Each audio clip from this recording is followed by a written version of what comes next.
इन्हीं महाराज मानधाता के 50 कन्याएं थीं और एक बार की घटना है, एक महर्षि सौभरी नाम के, कहते हैं कि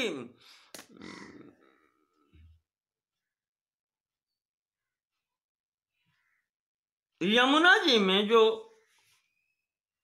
कुंड है, यमुना जी का वृंदावन में, जिसमें काली दह कुंड कहा जाता है, काली नाग बाद में रहने लगा था। इसी कुंड में काली नाग से पहले महात्मा सौभर जी इस कुंड में बैठ करके जल के अंदर तपस्या करते थे।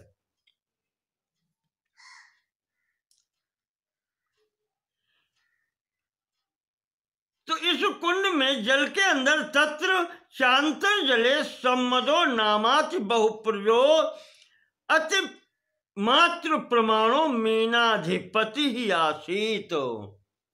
इस कुंड में बहुत सी प्रजाओं वाले, संतानों वाले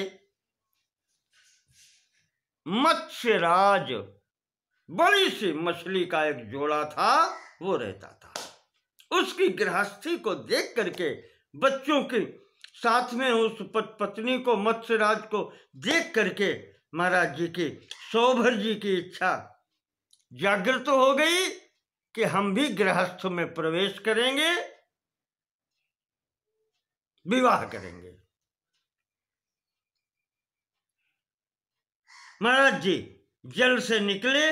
सौभर जी उस समय मानधाता राज्य कर रहे थे। मालूम हुआ कि महाराज मानधाता के 50 कन्याएं हैं।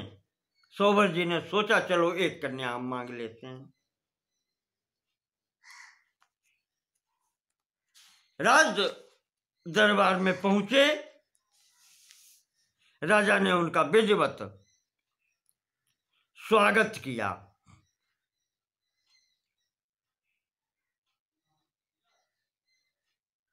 कृतासन परिग्रह सौभरी रुवाच राजानम। जब महाराज जी को आसन पर बिठाया तो महर्षि सौभरी राजा से कहते हैं, निवेष्टु कामोस्मि नरेंद्र कन्याम प्रयच्छ में मां प्रणयम विभांक्षी। राजन, मेरी इच्छा विवाह करने की है।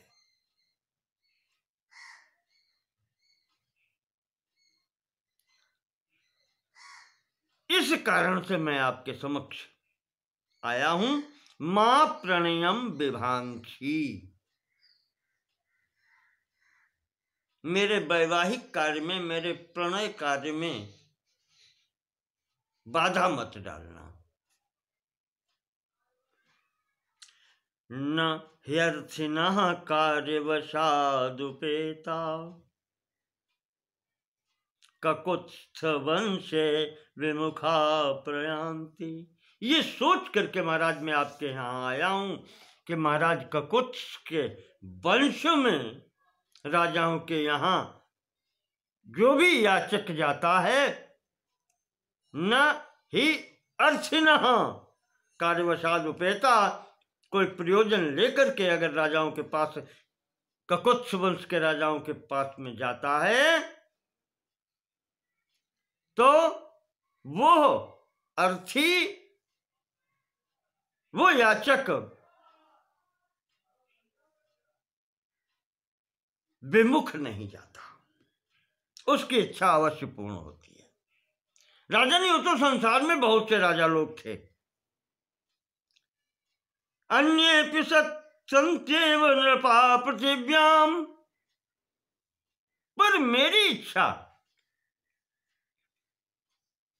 तुम्हारे कुल की प्रशंसा सुन करके तुम्हारी ओर आकर्षित हृदय आकर्षित हुआ, इसलिए हम आपसे मांगने आए हैं। शतार्ध संख्यास्तव संति कन्या। और महाराज हमने ये सुना है कि आपके पास शतार्ध संख्या 100 की आदि 50 कन्याएं हैं आपको, तो एक महाराज हमको दे दें, एक ही चाहिए। तासाम एकाम, केवल उनमें से एक हमें दे दीजिए आप। ये जो सुना, राजा देखता है ये ऋषि इस अवस्था में शरीर जर्जर वृद्ध मालूम पड़ रहा है, ये अब विवाह करना चाहते हैं।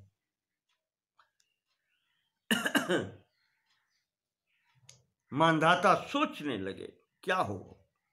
ऋषि समक्ष बैठा है, तो नीचे सिर करके जब सोचने लगे तो महर्षि सौभर कहते हैं कि नरेंद्र कस्मात समुपैत चिंता।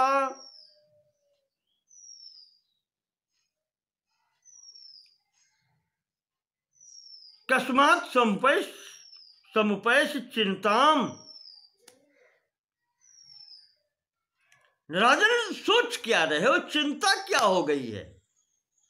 कोई हमने ऐसी बात तो नहीं कही जो दुख देने वाली हो।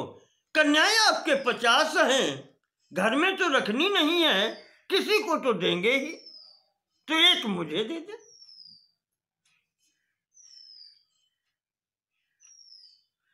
और यदि आप हमें कन्या देंगे तो आपका सर्व प्रकार से कल्याण होगा। जब ये कहा तो मानदाता ने सोचा कि महर्षि की बात मानने से कल्याण होगा, और न मानी तो कुछ भी हो सकता है। फिर तो एक युक्ति सोची, कहा इनको ले जाओ, मंत्री से कहा, और जो कन्या इनको वरण करे उसके साथ में विवाह हम कर देंगे। महाराज जी ने सोचा कि कोई कन्या इनको देख करके ऐसी स्थिति में कौन वरण करेगी। हाँ, ये जो महाराज जी ने कहा मंत्री से कि जो कन्या इन मुनि का वरण करे उसका मैं विवाह कर दूंगा, महर्षि सौभर समझ गए कि ये टालने का प्रयत्न है। अयम अन्यो अस्मत् प्रत्याख्यानोपाये, मुझे टालने का, वापस करने का ये उपाय है। वृद्धो अयम अनभिमतः स्त्रीणाम, मुझे वृद्ध समझ करके राजा ने ये सोचा कि वृद्ध से कोई स्त्री विवाह क्यों करेगी। स्त्रीणाम अनभिमतः, स्त्रीणाम अभिमतः न, स्त्रियों को वृद्ध पुरुष अभिमत नहीं होता, इसी कारण इन्होंने कहा है ऐसा।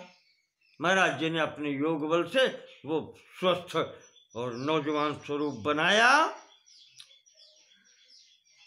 आगे मंत्री जा रहा, पीछे महाराज जी इस स्थिति में है।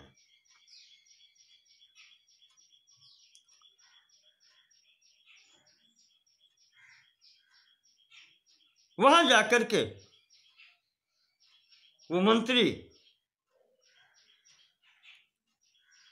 या वो अंतःपुर का जो रक्षक था उसने कहा कन्याओं से कि बेटा आपके पिताजी ने कहा है कि हमारे पीछे जो ऋषि आए हैं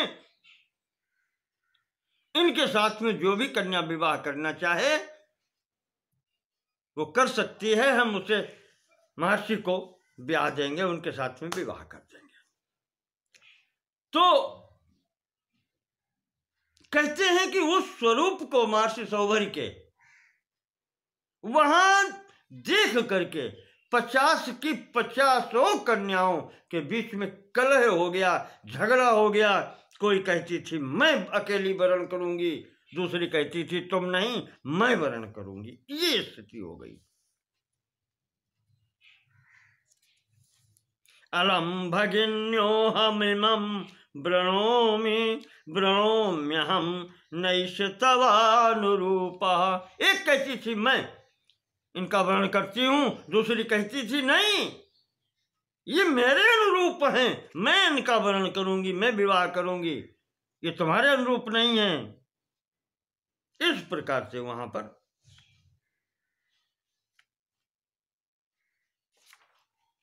पुत्रियों में झगड़ा हो गया। राजा के सम्मुख बात पहुंची। मांधाता उस अंतापुर के परिचर ने जाकर के निवेदन कर दिया कि राजन, वहां 50 की 50 कन्याओं ने महर्षि का वर्ण कर लिया, अब क्या होगा? क्या कर सकते थे? बात कह चुके थे। राजा मानधाता ने 50 कन्याओं का विवाह महर्षि सौभर से कर दिया। सौभर जी यहां से कन्याओं को लेकर के चले गए।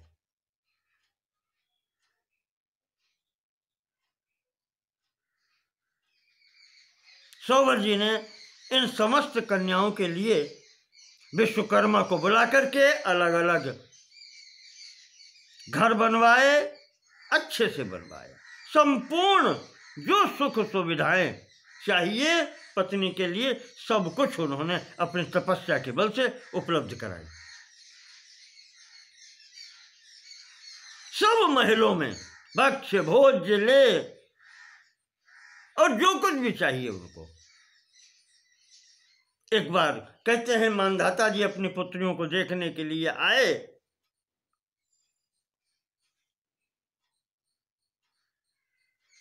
एक पुत्री के पास में बैठते हैं, कहते हैं बेटा सब कुशल तो है? अप्यत्र वत्से भवत्याः सुखम उत किंचिद असुखम अपिते। बेटा सब कुशल तो है, सुख पूर्वक रह रही हो, कोई दुख तो नहीं है। महर्षि स्नेहवान उत न, महर्षि तुमसे प्रेम करते हैं या नहीं? स्मर्यते अस्मद्गृहवास इत्युक्ता तम तनया पितरम आह। राजा कहते हैं कि कभी घर की याद नहीं आती? जो ये इस प्रकार से राजा ने पूछा है तो पुत्री कहती है महाराज जहां आप बैठे हैं, ये प्रासाद, ये महल जिसमें मैं रहती हूं, इसमें आपको कोई कमी दिखाई पड़ती है क्या? इसे देख करके क्या आपको ये लगती है कि आपकी पुत्री दुखी होगी यहां पर? फिर भी तथापि केन वा जन्मभूमिर न स्मर्यते। पिताजी जन्मभूमि की याद किसको नहीं आती? जन्मभूमि के नाते तो याद आती है, पर यहां रह करके कभी कोई दुख नहीं है। आपकी सब कृपा है।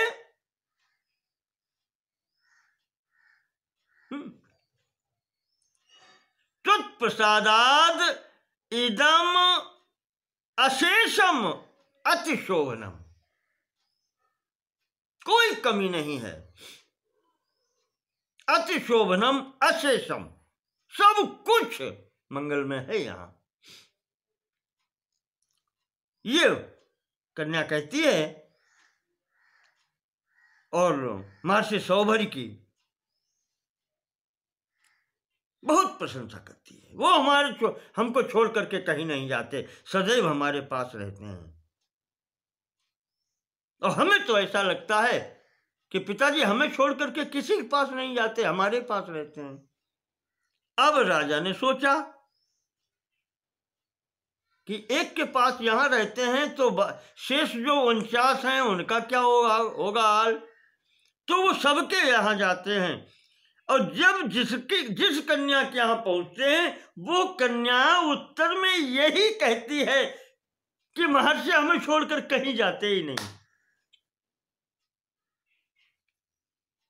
ये जब प्रत्येक कन्या के मुख से सुना तो आज महर्षि महाराज मांधाता की आंखों में आनंद के आंसू आ गए और महर्षि को हाथ जोड़कर कहते हैं, प्रभु क्या कहें, अब आपकी हम प्रशंसा करें क्या। दृष्टस्ते भगवन सुमहान एस सिद्धि प्रभाव नैवं विध मन्यस्य। महाराज जी, यह आपकी तपस्या का प्रभाव है, और क्या हम कह सकते हैं। मैं यही मानता हूं प्रभु, यह सब आपकी तपस्या का प्रभाव है, इसके अतिरिक्त और कुछ है नहीं, कोई ऐसा नहीं कर सकता, ये सब तपस्या का फल है आपका। इस प्रकार से महाराज जी मांधाता सौभर ऋषि को धन्यवाद देकर के अपने घर आए। समय बीता उन्हीं महर्षि सौभर के इन कन्याओं से कालेन गच्छता तस्य तासु राजतनयासु पुत्र शतम सार्धम अभवत। शतम सार्धम 100 और 50, 150 पुत्र महाराज जी के हुए सौभर जी के इन 50 कन्याओं से।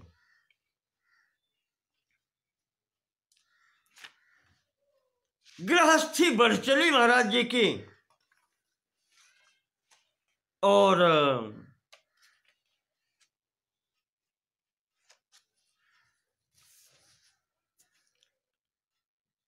पुत्र हुए, और ये सब परिवार जब बढ़ने लगा,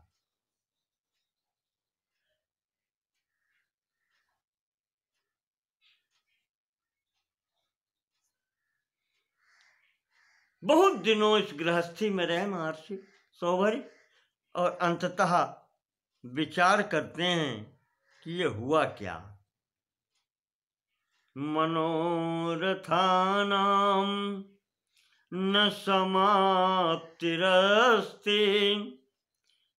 वर्षायुतेनापि तथाब्दलक्ष्यै।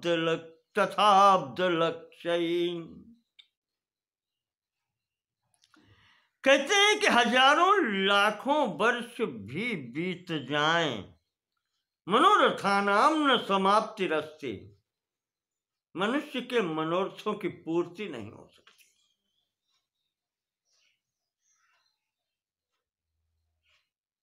एक इच्छा पूर्ति होती है, पूर्णेषु पूर्णेषु मनोरथानाम।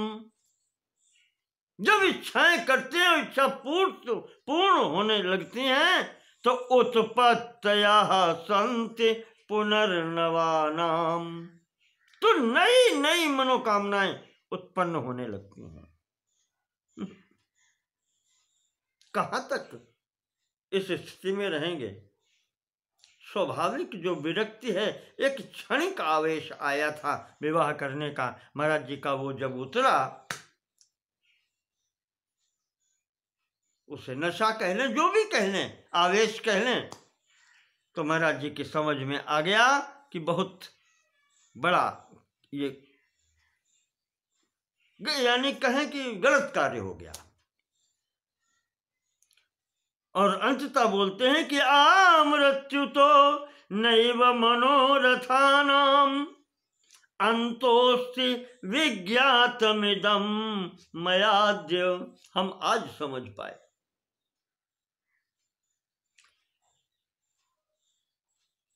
मृत्यु पर्यंत ये मनोरथ नित्य प्रति कामनाएं वासनाएं उत्पन्न होती रहती हैं, इनकी पूर्ति हो नहीं सकती। मनोरथासक्ति परस्य चित्तम न जायते वै परमार्थ संगी। और जिसका चित्त इन मनोरथों की पूर्ति करने में, कामनाओं की पूर्ति करने में लगा रहता है, वो परमार्थ चिंतन नहीं कर सकता, भगवत चिंतन नहीं कर सकता। देखो तो केवल दर्शन मात्र से उस मछलियों के परिवार का ये मुझ विरक्त पर प्रभाव हो गया कि मन में गृहस्थ प्रवेश की इच्छा जागृत हो गई, विवाह करने की इच्छा जागृत हो गई, और उसका प्रभाव ये हुआ कि हम इस स्थिति में पहुंच गए। हमारा परमार्थ का जो मार्ग था वो छूट गया, इसमें फंस गए।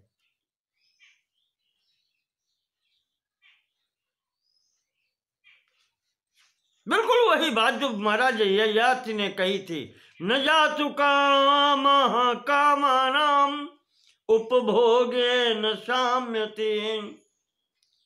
कामनाओं का उपभोग करके कामनाओं की शांति नहीं हो सकती। हविषा कृष्ण वर्ष में भूय एवाभिवर्धते। जैसे प्रज्वलित अग्नि में घी डालते रहेंगे तो अग्नि प्रज्वलित होती रहेगी, कभी शांत नहीं हो सकती।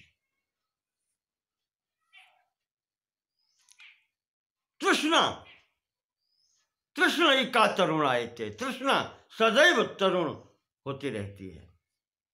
महर्षि सौभरी सोच रहे हैं कि निसंगता निसंगता मुक्ति पदम यतीनाम संगादशेषा प्रभवन्ति दोषाम आरूढ़ योगो विनिपात्यते धा संगेन योगी किमुताल्प बुद्धि। यतियों को, मुनियों को, साधकों को इसीलिए कहा गया है कि अकेले रहो, निसंगता, निसंग होकर के रहो, किसी का संग मत करो। मुक्ति पदम यतीनाम, यतियों के लिए, ऋषियों के लिए मुक्ति प्राप्त करने का साधन है। संगादशेषा प्रभवन्ति दोषा, संग से ही अनेकों दोष उत्पन्न हो जाते हैं। संसर्गजा दोष गुणा भवन्ति, ये स्थिति है। तो जो व्यक्ति योगारूढ़ है, भगवान से योग चाहता है, समाधि लाभ चाहता है, भगवत प्राप्ति चाहता है, उसे अकेला रहना चाहिए, निस्संग होकर के रहना चाहिए। ये लौकिकों, ग्रामीणों का संग, सांसारिक व्यक्तियों का संग उसे अपने मार्ग से भ्रष्ट कर देता है। ये महाराज जी ने अपना अनुभव दिया और विचार कर लिया कि अहम चरिष्यामि तदात्मनोर्थे परिग्रह ग्राह ग्रहीत बुद्धि। ये परिग्रह रूपी ग्राह ने मेरी जो बुद्धि ग्रहण कर ली थी, विवाह रूपी ग्राह ने, गृहस्थ रूपी ग्राह ने मेरी बुद्धि को ग्रसित कर लिया था, तो अब मैं इसको छोड़ करके अहम चरिष्यामि आत्मनोर्थे, मैं केवल आत्म कल्याण के लिए अब यहां से निकलूंगा और ऐसा उपाय करूंगा यदा ही भूया परिहीन दोषो, जिससे मुझे पुनः इस सांसारिक कष्ट न हो। इतनी बड़ी गृहस्थी होगी तो दुख होंगे तो कष्ट भी होंगे।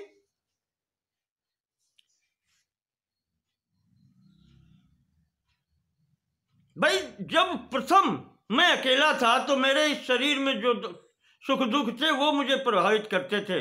एक का दो हुआ, वही सोबर जी ने यहां पर कहा है। विवाह किया तो अब पत्नी का दुख भी वो मेरा दुख हो गया, धोखा हो गया। यहां 50 पत्नियां हो गईं। तो मैं अकेला अपने दुख से दुखी होता था जब होता था, यहां अब 50 और साथ में हो गए दुख। इनकी संतानें हो गईं, 150 संतानें हो गईं, तो उनको जब कष्ट होगा वो भी अपना कष्ट हो गया। तो अकेले दुखी हो सकते थे, यदि हो गए तो अब यहां पर 200 दुख अन्य भी सम्मिलित हो गए। इससे अगर बचना है तो निस्संग होकर के रहो। महाराज ने विचार कर लिया कि अब हम भगवान की शरण में जाएंगे और यहां मुझे नहीं रहना। महर्षि शोभर ने ये विचार करके सब कुछ छोड़ दिया, पुत्र, घर, आसन, संपूर्ण पदार्थ छोड़ करके स्त्रियों के सहित वन में चले गए। समस्त क्रियाकलापों का अनुष्ठान करते हुए अपनी गति महाराज जी ने पाई, सन्यासी हो गए अंततः। भगवत क्या सज्जाखिलम कर्म कलापम हित्वानंत मजम अनाद निधनम अविकार मरणादि धर्मम अवाप परम अनंतम पर्वताम अच्युतम पदम। महाराज ने अंततः भगवान की साधना करके समस्त कार्यों का त्याग करके अच्युत पद अर्थात निर्वाण पद या मोक्ष प्राप्त किया। इस प्रकार से यहां पर महाराज जी ने अपनी गति पाई। इस महर्षि शोभर का चरित्र जो सुनता है उसकी कुमार्ग में कभी भी प्रवृत्ति नहीं होती। ये लाभ है इस चरित्र को सुनने का। वो कोई असत कर्म नहीं कर सकता, मन वाणी से भी कुमार्ग की ओर नहीं जा सकता। ये महर्षि शोभर के चरित्र को सुनने का फल है, फलश्रुति है इस चरित्र की। इस प्रकार से महर्षि का गृहस्थी का मैंने बात आपको समक्ष बताई।